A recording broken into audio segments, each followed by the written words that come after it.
समस्त को नमस्कार। आज आसतु गोटे माछ मुंडरे बढ़िया रेसिपीटे करवा। यहाँ मुझे रोई माछ मुंड बड़ माछ मुंड नहीं। प्रथमे माछ मुंडटा को परिष्कार कर भल भाव में धोई नवा। तार माछ पाटी भितर बहुत किसी अलिया थाए ताकू मध्य बाहर करदेबा। गाली गाली भी सब भल भाव में परिष्कार करना। दुई तीन थर ताकू पानी एपट सेपट कर परिष्कार करना। तापर से लुण हलदी गुंड लंका गुंड 2 चामच गाई घी दे ताकू भल भाव में चकटिकी तार गाली भितर किसी से लंका गुंड हरिका देकी ताकू किछि समय मैरिनेट करके रखिदेबा। कम से कम 5 मिनट पर्यंत रखिदेबा। मसलाटा पूरा जे प्रकार माछ मुंड भितर पशिबो। तापर कढ़ारे अल्प टिके तेल दे से 4-5टा काजू अदा रसुण आ पियाज कंचा लंका ताकू भल भाव में टिके भाजी नवा। आ गोटा धनिया धला तिल आ जीरा ताकू रखिबा। पछरे ग्राइंडिंग हबो किंतु पछरे दबा। आ से टिके भाजी आसला परे टमाटो छोट छोट 2टा मीडियम साइज टमाटो देछि। काहे ना म एटा देसी टमाटो तो बहुत खट्टा थाए से छोट टमाटो 2टा देछि ना अधिक खट्टा हो जिवो। जाकि मु एथरे दही मध्य ऐड करिवि से 2टा छोट टमाटो देछि। आकु भल भाव में भाजी नवा।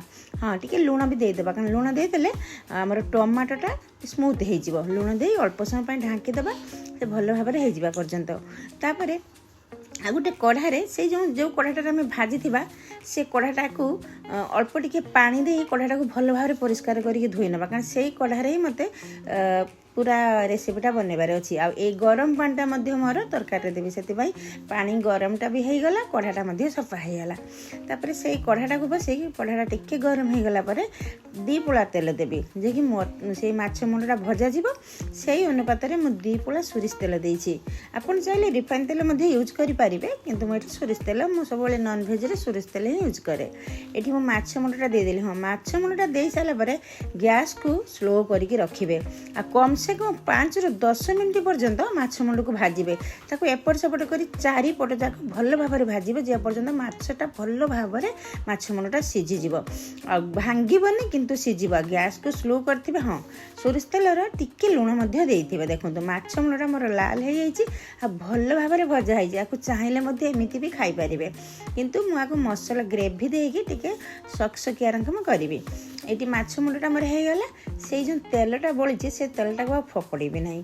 एठी मसाला पाई मो रेडी करनेनी गोटा जीरा आ धला तिल आ अल्प टिके धनिया गोटा धनिया आउ भाजिकी रखिथिबा सब प्रकार मसाला को देई से मु देदेवी। आ 2 पोला दही देवी 2 चम्मच। एटा मोर फ्रेश दही खट्टा दही देविनी फ्रेश दही देवी। एट 2 चम्मच मु देइछि दही अल्प टिके सोरिष तेल आ अल्प टिके हळदी देइकि आउ ताको भल भाव गोटे फाइन पेस्ट बनै नेबी। एक बार मी हे जिबा दरकार दरगडिया रहले भल लागिबा नाही। ताको भल भाव पेस्ट करनेबी। तापरे से कढ़ारे मु गोटे साइज बड़ साइज पियाज देइछि तेजपत्र आ गरम मसला डालचिन लवंग गुजराती जेमिति आमे प्रत्येक दिन यूज करू।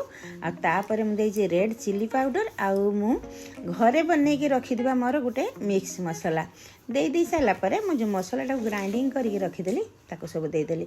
आ हाँ जिते बड़े मसलाटा को कषी से गैसटा को स्लो रखी फास्ट करेंगे ना। दही दि जाइए ता छड़ा काजू पड़ी से फास्ट कले कढ़ारे लगिज पोड़ी जीव।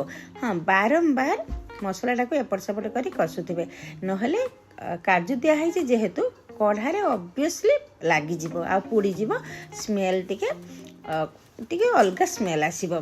ये मोर हो आसलानी मसलाटा मुझे पुणी माछ को ऐड करदेवी। हाँ मुझे आ भितर कम से कम 4 ରୁ 5 थर मसलाटा को थाली बाहर करी घुड़नीटा को बाहर करी मु कषी। आ गैस को स्लो कर देइछि। माछ मुंड को देदेवी एक बार स्लो कर देइछि गैस।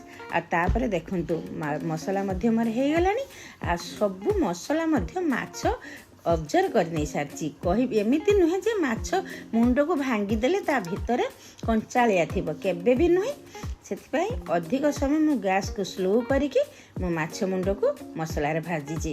ଆଉ ତାପରେ ମସଲାକୁ ମାଛ ସହିତ ମସଲାକୁ ଆମକୁ ଏମିତି ମିକ୍ସ କରିବାକୁ ପଡ଼ିବ, ଚାରି ସାଇଡ୍ ମସଲା ସହିତ ତାକୁ ରଖିବାକୁ ପଡ଼ିବ, ଯେମିତିକି ମସଲା ତା ଭିତରକୁ ଭଲ ଭାବରେ ଯିବ। ହଁ, ଯଦି ଆପଣଙ୍କୁ ଟିକେ ପତଳା କରିବା ପାଇଁ ଅଛି ମସଲା, ତାହେଲେ ଟିକେ ପତଳା କରିବେ। ମୁଁ ପତଳା କରିବିନି, ଏଠି ଏକବାର ମୁଁ ଟିକେ ମାନେ କେମିତିକା ଟିକେ ବହଳିଆ ଟାଇପ୍ରେ ମସଲାଟା କରିବି, କାରଣ ପତଳା ଝୋଳ ତରକାରୀ ମୋର ମାଛ ତରକାରୀ ହେଇଛି, ସେଥିପାଇଁ ମୁଁ ଏଠି ଏକବାର କଷା କରିଦେଇଛି, ଯାହାକି ଏକବାର ପୁରା ବହଳିଆ ରକମ ହେଇଛି। ମୋର ହେଇଗଲା, ପ୍ରସ୍ତୁତ ହେଇଗଲା ଗୋଟା ମାଛ ମୁଣ୍ଡ ମସଲା। ଯଦି ଆପଣଙ୍କୁ ଭଲ ଲାଗିଛି ତାହେଲେ ଲାଇକ୍, କମେଣ୍ଟ, ସବସ୍କ୍ରାଇବ୍ କରିବେ। ରହିଲି, ଜୟ ଜଗନ୍ନାଥ।